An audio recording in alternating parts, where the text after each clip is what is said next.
नमस्कार। आज तारीख है 13 मार्च 2026। चलिए आज की जो बड़ी सुर्खियां हैं उन्हें एक साथ जोड़कर देखते हैं। ठीक है, तो ये रहा आज का हमारा रोड मैप। सबसे पहले मिडिल ईस्ट के संकट से शुरू करेंगे, फिर देखेंगे कि इसका हमारी जेब पर क्या असर पड़ रहा है।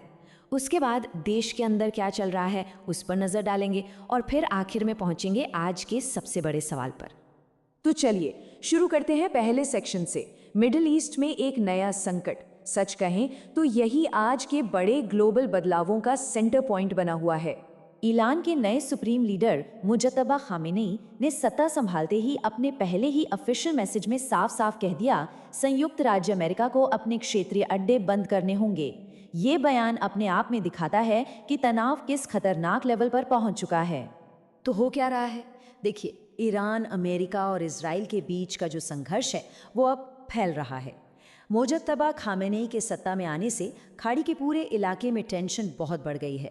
और तो और दुबई और दूसरे इलाकों से भी हमलों की खबरें आ रही हैं जो इस संकट को और भी गंभीर बना रही हैं। तो अब सवाल ये उठता है कि हजारों किलोमीटर दूर हो रहे इस संघर्ष का हम पर, हमारे देश पर सीधा असर कैसे पड़ रहा है। चलिए अब भारत पर इसके आर्थिक असर को देखते हैं और समझते हैं कि ये लड़ाई हमारे घर तक कैसे महसूस की जा रही है। सबसे पहला और कह सकते हैं कि सबसे सीधा असर पड़ता है हमारी जेब पर, महंगाई। फरवरी की जो खुदरा महंगाई दर आई है वो 3.2% पर पहुंच गई है। आपको बता दें कि ये पिछले 10 महीनों में सबसे ज़्यादा है और इसकी मुख्य वजह खाने पीने की चीज़ों और तंबाकू का महंगा होना है। और डर ये है कि युद्ध की वजह से मार्च में ये आंकड़ा और ऊपर जा सकता है। और बात सिर्फ महंगाई तक ही नहीं रुकी है, एक और बड़ी चिंता है। डॉलर के मुकाबले भारतीय रुपए की कीमत वो रिकॉर्ड निचले स्तर पर आ गई है। कच्चे तेल के दाम जो आसमान छू रहे हैं, उन्होंने रुपया पर जबरदस्त दबाव डाला है। और इसका मतलब ये है कि विदेशों से आने वाला हर सामान हमारे लिए और महंगा हो गया है। और इसका एक और सीधा असर हमारे घरों में इस्तेमाल होने वाले एलपीजी सिलेंडर पर दिख रहा है। दिल्ली जैसे शहरों में दाम बढ़ गए हैं। हालांकि पेट्रोलियम मंत्री हरदीप सिंह पुरी ने ये साफ किया है कि घबराने की कोई बात नहीं है, देश में सप्लाई की कोई कमी नहीं है।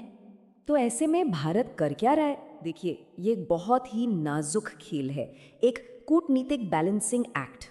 एक तरफ तेल की बढ़ती कीमतें, रुपए पर दबाव जैसी बड़ी चुनौतियां हैं, लेकिन दूसरी तरफ भारत ने डिप्लोमेटिक लेवल पर एक बड़ी कामयाबी भी हासिल की है। ईरान से बातचीत करके स्ट्रेट ऑफ हॉर्मुज से अपने तेल टैंकरों के लिए एक सेफ पैसेज, एक सुरक्षित रास्ता तय कर लिया है। अच्छा, तो अब बाहरी आर्थिक झटकों से थोड़ा हटकर अपने देश के आंतरिक हालात पर नजर डालते हैं। यह है हमारा तीसरा सेक्शन, देश की आंतरिक स्थिति, जहां भीतर से भी कई तरह के दबाव देखने को मिल रहे हैं। जम्मू से एक बहुत ही चौंकाने वाली खबर आई है। नेशनल कॉन्फ्रेंस के बड़े नेता फारूक अब्दुल्ला पर एक शादी समारोह में जानलेवा हमला करने की कोशिश हुई। गनीमत रही कि वो बाल बाल बच गए। इस पर उन्होंने कहा कि ये गहरी नफरत का नतीजा है। वहीं विपक्ष के नेता खड़गे ने इसे केंद्र सरकार की सुरक्षा में एक बड़ी चूक बताया है। दूसरी तरफ अगर हम मणिपुर की बात करें तो वहाँ हालात अब भी बहुत नाजुक बने हुए हैं। एक तरफ थोड़ी राहत की खबर है कि उखरूल जिले से जिन 21 नागा लोगों को अगवा किया गया था उन्हें रिहा कर दिया गया है, लेकिन दूसरी तरफ 2 कुकी लोगों के शव भी मिले हैं, जो ये दिखाता है कि हिंसा का दौर अभी थमा नहीं है। चलिए अब देश की कुछ और बड़ी राष्ट्रीय सुर्खियों पर एक नजर डालते हैं। हमारा चौथा सेक्शन, अन्य प्रमुख हेडलाइंस। सुप्रीम कोर्ट से आज 2 बड़े फैसले आए हैं। अलगाववादी नेता शब्बीर शाह को टेरर फंडिंग के एक मामले में जमानत मिल गई है। इसके अलावा सिद्धू मूसेवाला हत्याकांड के कुछ आरोपियों को भी जमानत दे दी गई है। और अब विज्ञान की दुनिया से एक बहुत ही शानदार खबर।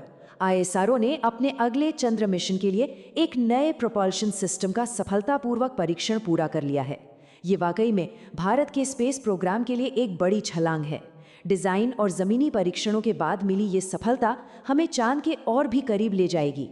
इसके अलावा देश भर से कुछ और जरूरी खबरें भी हैं। दिल्ली की एक झुग्गी बस्ती में भीषण आग लगने से 80 झुग्गियां जलकर राख हो गईं, जिससे सैकड़ों लोग बेघर हो गए।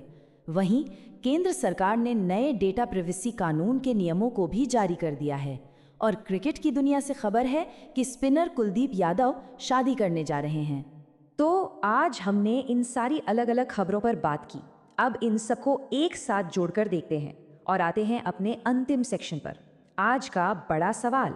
तो आज की सारी खबरों को अगर एक धागे में पिरोएं तो तस्वीर क्या बनती है? तस्वीर ये है कि भारत इस वक्त एक ही समय पर बाहरी और अंदरूनी दोनों मोर्चों पर एक बड़े दबाव का सामना कर रहा है। एक तरफ ग्लोबल स्टेज पर आर्थिक और डिप्लोमेटिक संतुलन बनाने की चुनौती है, तो दूसरी तरफ देश के भीतर सुरक्षा और शांति बनाए रखने का बड़ा काम है। और यही बात हमें आज के सबसे बड़े और आखिरी सवाल पर लाकर खड़ा कर देती है। इन एक साथ आती हुई चुनौतियों के बीच भारत का अगला कदम क्या होगा? ये एक ऐसा सवाल है जिसका जवाब ही आने वाले दिनों में देश की दिशा तय करेगा। देश दुनिया की और खबरों के लिए हमारे साथ बने रहें। धन्यवाद।